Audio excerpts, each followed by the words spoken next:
to you all, and thank you for joining us here on Rwanda Television News tonight. Here's a sneak peek of our edition.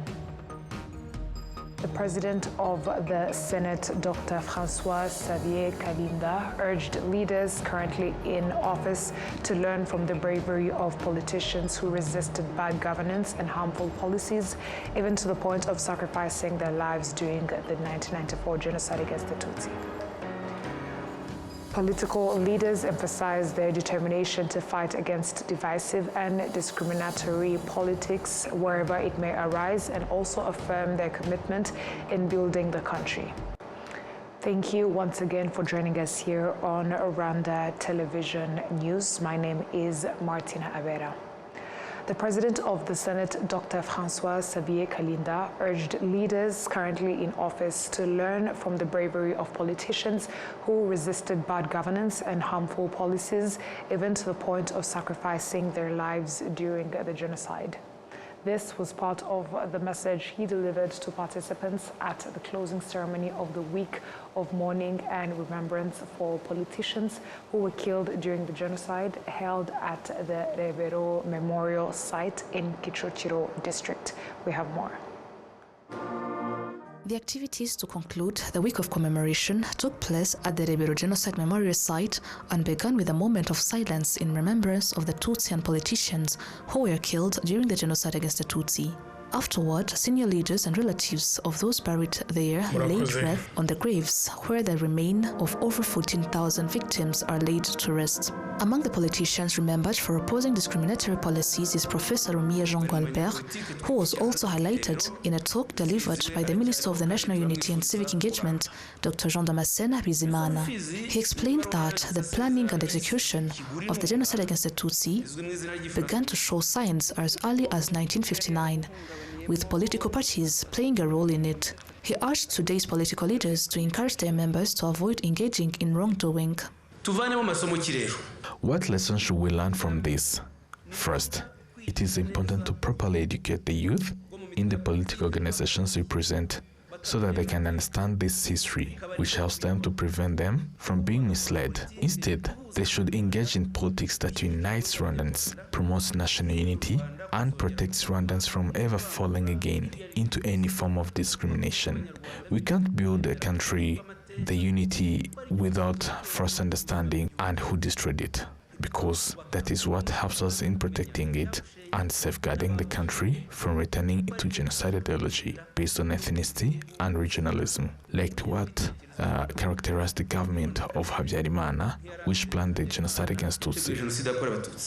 In his message, the President of the Senate, Dr. François-Xavier Kalinda, emphasized that remembrance should leave a positive legacy for current leaders, especially in their responsibility to protect the lives of all citizens. Remembering the politicians also reminds us that leadership has the responsibility to protect the lives of all citizens, to fight discrimination, and to strive for justice. In short, commemorating the politicians who were killed for opposing the genocide plan is a way of honoring their bravery, learning from history, and continuing to build a country characterized by unity, peace, and good governance. However, he also emphasized that Rwandans, especially the youth, must remain vigilant in condemning wrongdoing because the ideology of genocide still exists, particularly in the region where Rwanda is located. As has been demonstrated for some time, in this region there are those who continue to openly spread the genocide ideology, deny and minimize the genocide against Tutsi, and publicly support the terrorist group FDLR, which is at the forefront of spreading genocide ideology in the region.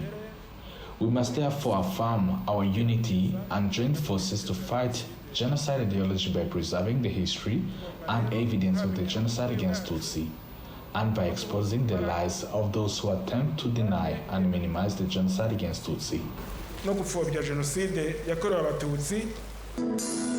On April 7, 1995, the bodies of the Tutsi who were killed in different areas of Kigali city, including Sehashika, Lycée de Kigali, Gitega, Onatracom, and other places, were buried with dignity at this Rebero memorial site. This also includes some of the bodies that were recovered of politicians who were killed during the genocide against the Tutsi.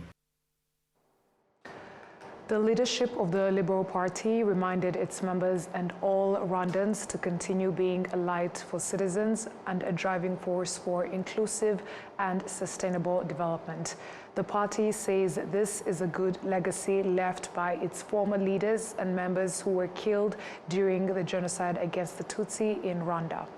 Members and former leaders of the Liberal Party were remembered, including Karaiga Deogene, who was a member of the PL Executive Committee in the former Muhazi commune. He was known for standing for the truth and fighting injustice until he was killed during the genocide against the Tutsi. During this commemoration of former members and leaders of the PL party, its president, Honorable Mukabalisa Donati, noted that they will always be remembered for their bravery and for not standing by in the face of evil, which characterized them during a difficult time for politicians who had chosen to oppose discrimination and exclusion.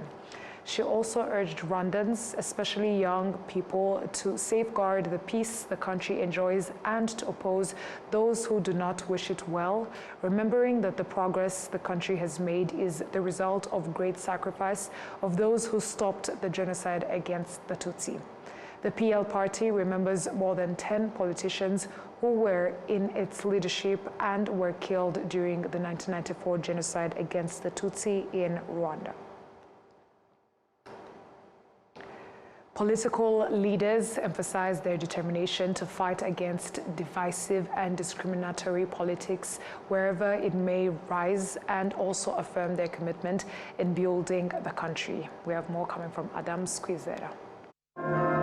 During the commemoration of politicians who were killed during the genocide against Tutsi, the Minister of National Unity and Civic Engagement, Jean Damascene Bizimana, noted that these individuals played a significant role in resisting bad governance and harmful politics, which ultimately costed them their lives.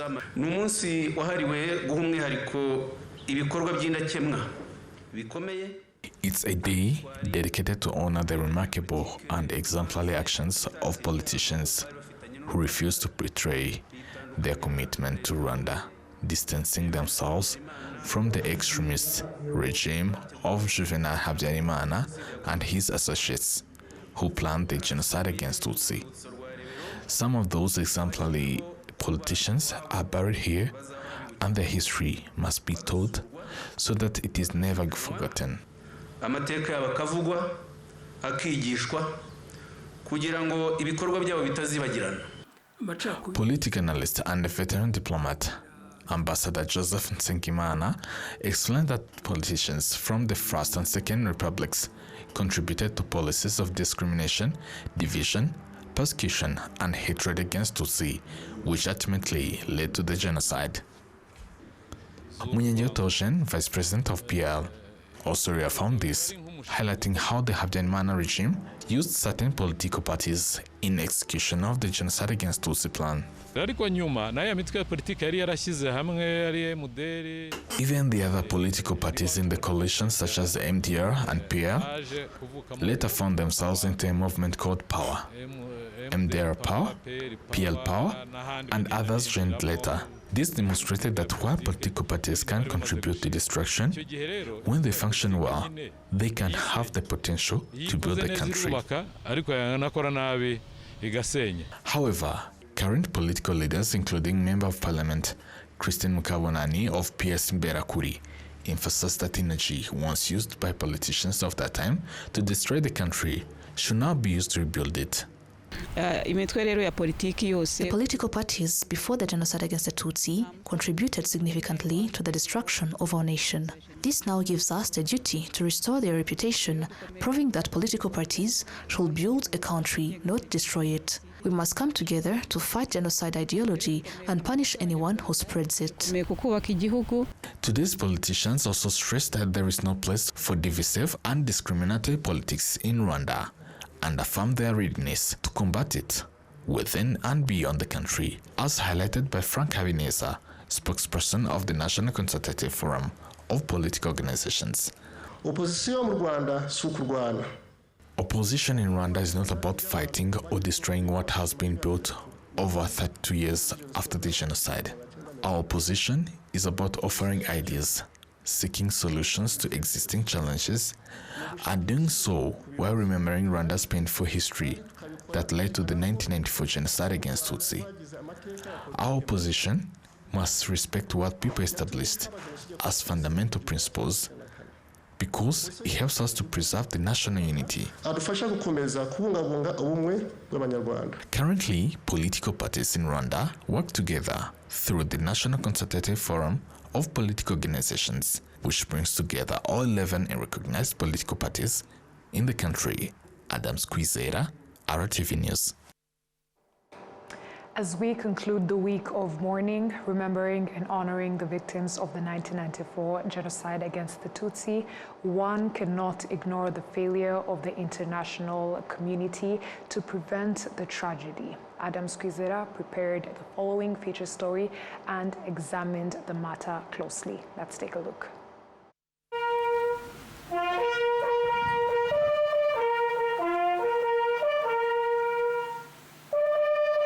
Flags are flown at the half-mast across Rwanda. Commemorative activities are taking place nationwide from April to July. The entire nation mourns the victims of the 1994 genocide against Tutsi. The tragedy claimed over 1 million lives in just 100 days. This was the fastest genocide in the world history. Also gave a warning to people that we were aware that these frictions could lead to something catastrophic, but nobody really believed it.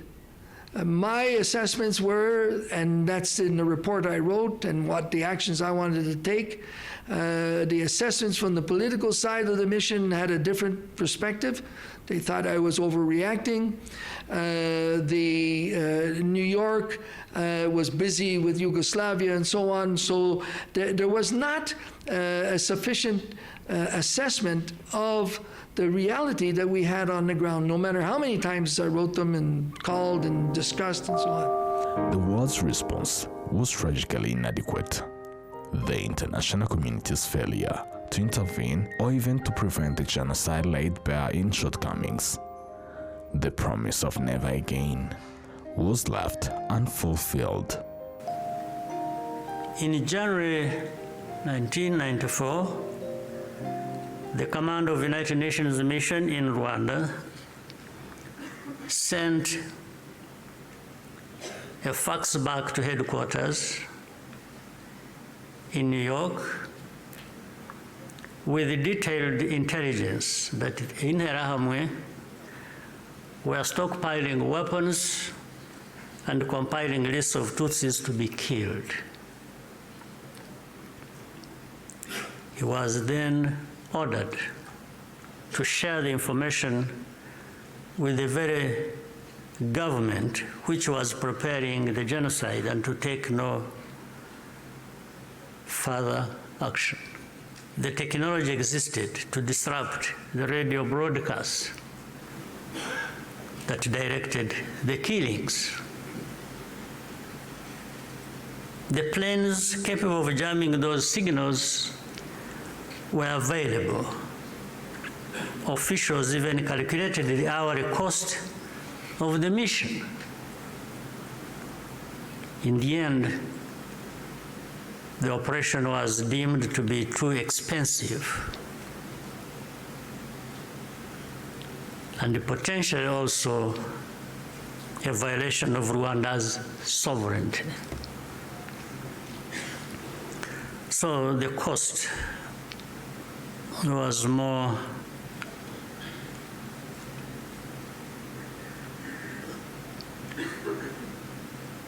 it became too expensive. It was more expensive, especially when you,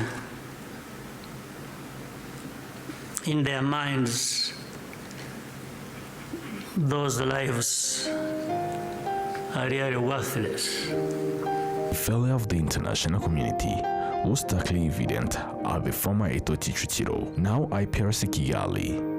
Thousands of Tutsi have sought shelter there, trusting that peacekeepers would protect them, only to be abandoned. At Eto Kicukiro, when the peacekeepers withdrew, thousands of desperate Tutsi were left to die. Such scenes were repeated across the country. If these forces had instead been supported to protect Rwandans, the killers could have been deterred and many people would still be alive. The lives saved by the United Nations peacekeepers who were allowed to remain makes clear how much more could have been done with the political will. Even as the killings accelerated, the language used to describe what was happening itself became a matter of calculation. Maniraho Ernest was among thousands of Tutsi who sought refuge at Eto Kicukiro. For him, the journey of suffering began a 15-minute walk from Kagarama, where his family lived, to St. Joseph Parish, just before reaching Eto Kicukiro. Ababyeyi baraganiriye hanyuma baza gufata icyemezo yuko tugomba guhungira hano kuri paruwasi ya Kicukiro. Parents held discussions and decided that we should seek refuge here at Kicukiro Parish at the time. However, not all of us left home together. Some went to Center Christus in Remera, while others came here. When we arrived, we found this hall already full, packed with people from different places. That's when they took us to a room at the back of this hall where we stayed. Batujyanye mu kumba k'inyuma kari ko muri no sare abariho tuba. Maniraho Ernest and family members thought Eto Kicukiro was a symbol of life, the area hosting United Nations peacekeeping troops. The mission was known as United Nations Assistance Mission for Rwanda, UNAMIL. Umuhanda twanyuze ni inzira twaciyemo turimo kuza hano muri Eto nyirizina. Hari akarembo gatoya kari hepfo ariko twinjiriyemo kugira ngo tugere hano muri uyu. The road we used was the path through which we entered Eto Kicukiro. There was a small gate down there where we came in. To reach this road, we had to climb up where I am standing now, and this is where the main gates to the compound were located. There was a checkpoint manned by UNAMIL soldiers, and at first, they refused us in. When they turned us away, we went back and stayed on the football pitch. People kept pleading with them to allow us in, and later in the afternoon, they finally agreed. But first they checked us, and after that they let us in. Hamaze gucya ubona mu masaha y'icamunsi nibwo batwemereye turaza tugeze hano mu marembo baradusaka. Minwari iradusaka, imaze kudusaka iratureka turinjira. Ahangaha mpagaze neza niho ayo marembo yarari. Twarinjiye tumaze kuhagera dusanga no mashuri ayangaya mureba hano. We found school buildings overcrowded with people. That's where we stayed, while UNAMIL personnel were positioned over there. Many people had come from other areas like Kareza, Niboy, and Gatenga. In the following days, more people kept arriving, including some who had been injured, among them my cousin. They took him to receive first aid at a small clinic over there. Ndibuka ko hari na mukuru wanjye wo kwa mama wacu wari utuye mu Gatenga yinjiyemo hano bamaze kumutema. Icyo gihe bahise bamufata bajya kumuha ubuvuzi bw'ibanze. Hariya ndumva kuri rino shuri harimo ahantu binjiriramo hagati hari harimo akavuriro. For those who are taking refuge at the Kicukiro, April 11th remains an indelible memory. It was a day that starkly demonstrated how human lives were treated as less valuable than animals. On that day, Belgian UN peacekeepers troops evacuated with their dogs in vehicles, leaving the refugees behind in the hands of Interahamwe militias. Hodari Marie Rose, who was 20 years at that time, the image of that moment has stayed with her for years and will never fade from her memory. Mu gitondo cy'itariki 11 niho nshaka kugera itariki yatubabaje itariki mbese twaburiyeho isi yatuhindukanye twese tuhinduka nk'ibishushungwe. On the morning of the 11th, the day that deeply traumatized us, when it felt like the world had turned against us, we were all in shock when we learned that Minwara was going to leave us. We all started screaming. They had already packed up their belongings, while the Interahamwe had surrounded the entire compound and had begun firing into the air. Tugenda tugwira tuba benshi baravuga ngo yewe ngo Minwara igiye kudusiga twese twavugije induru tuti Minwara igiye kudusiga tuti bati bagiye kugenda bati bamaze no gufunga ibintu byabo bati turagwawe bati ahubwo dutabaze mu ijuru bati Uwiteka aze kutwagira bati kubera ko naho Interahamwe zari inyuma y'iki kiko zinjiyemo baratangira barasa mu kirere noneho. At the same time, the Minwara soldiers were loading their equipment and even their dogs into military trucks. We all cried out in fear. Parents began to weep. I was 20 years old at the time, crying and asking my mother, "What are we going to do now?" The mothers were crying too. It was complete chaos and despair.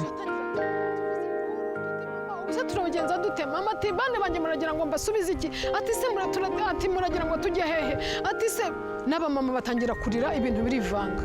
Victims of the Kicukiro massacre are laid to rest at the Nyanza Genocide Memorial. Every April 11th, the nation gathers here to remember and reflect. Dufite umutekano ugenda isaha iyo ariyo yose ushakiye amasaha ayo ariyo yose. Today, we have security at any time and can go wherever we want, which was not possible back then. I am grateful to the government for providing us with that security. They paid for our education, helped us study, and continue to support our daily lives.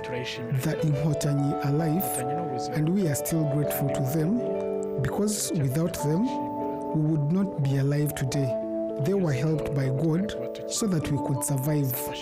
God enabled them, and through that, Inhotanyi n'ubuzima kandi Inhotanyi turacyakomeza kuzishimira kuko iyo zitabaho ntabwo twari kuba tukiriho ubu ngubu. Zafashijwe n'Imana kugira ngo tubeho. Imana irazishoboza natwe tubaho. Yet many perpetrators still walk free, finding refuge in countries that claim to uphold human rights and justice. Survivors continue to seek accountability. The continued inability to dismantle the FDLR, a group rooted in genocide ideology, serves as a stark reminder on the ongoing challenges. It reflects the harsh reality that the world still has much to learn from past failures in addressing such threats and ensuring lasting peace. This underscores the urgent need to stand up against hate speech and extremism, fostering a collective commitment to prevent history from repeating itself. Should understand that the danger of moral passivity in the face of hatred and violent extremism.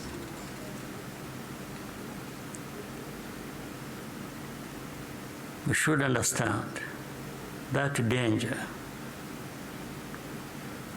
especially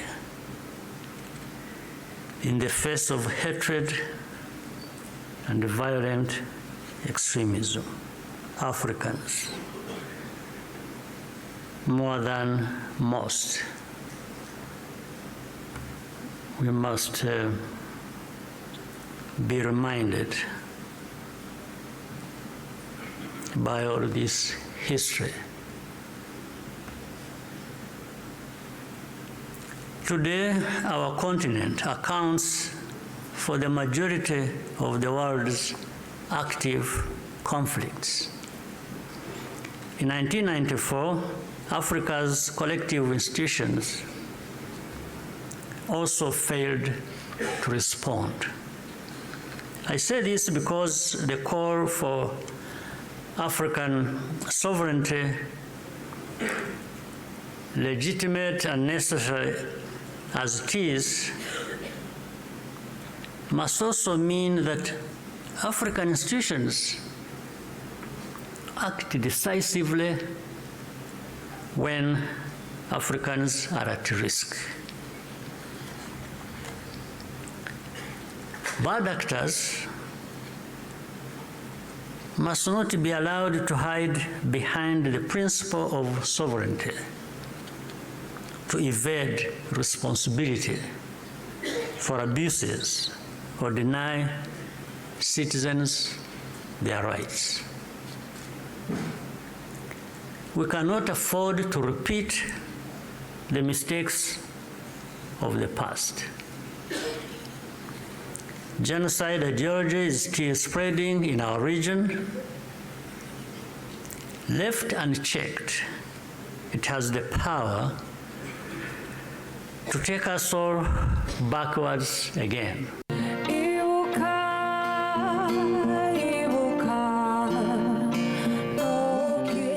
The commemorative activities at Nyanza on April 11th each year serve as a powerful call to action. They remind the international community that the pledge to never again must be translated into concrete, meaningful action. It is a solemn reminder that the world must unite in the face of evil to prevent history from repeating itself.